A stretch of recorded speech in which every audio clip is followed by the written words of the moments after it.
power behind a move. You are in control of fire and earth and water and wind. Whether you are throwing your axe or on the receiving end of an enemy spell, VFX is what...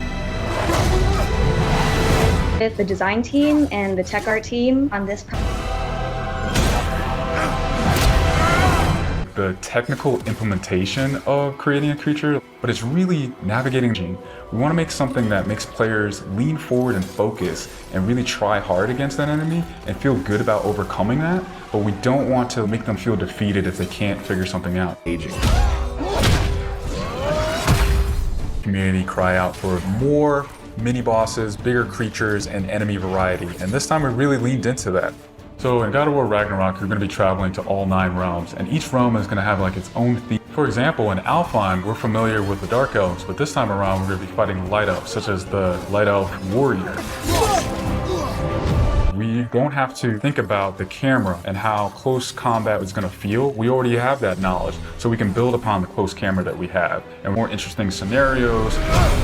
You'll see Atreus moving more independently on his own as a companion.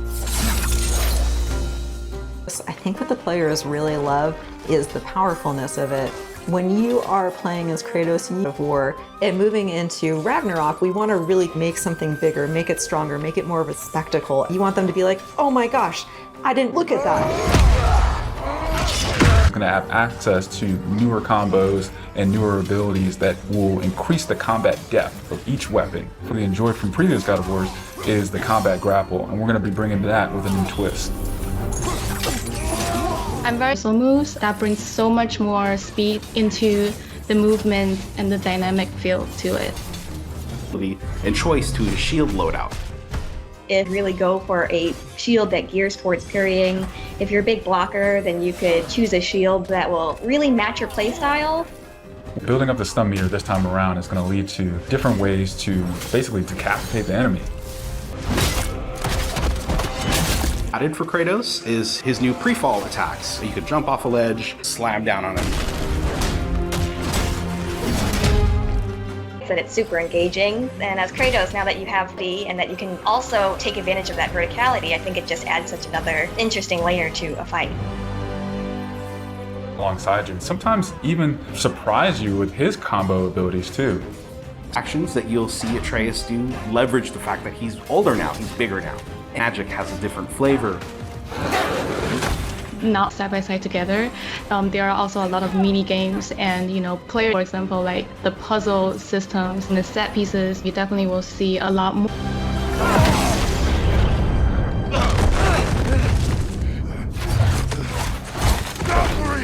Odin must have sent them! You basically iterate and iterate and iterate, and it takes testing and just seeing what works to really figure out the personality of something. Basically, every department gives it spectacular. On this project. For the old father! Are similar to like chess and focusing on the chess pieces. Each piece has its own theme and its own use. You react as the player. Or we'll add the different rings, such as what we did in the last game, that lets you know that this attack is unblockable, you need to dodge it. There's to experience the diversity of enemies that this game has to offer. You will be fighting everything from small little creatures up the entire screen. Damn it. I think each one looks so much different from the next one, and each of them have their own play styles and their own little fantasies that go into it. And so, mythology, you'll be very interested to see how Sony Santa and interpreted them for God of War. It has been sweated over, bled over, tested.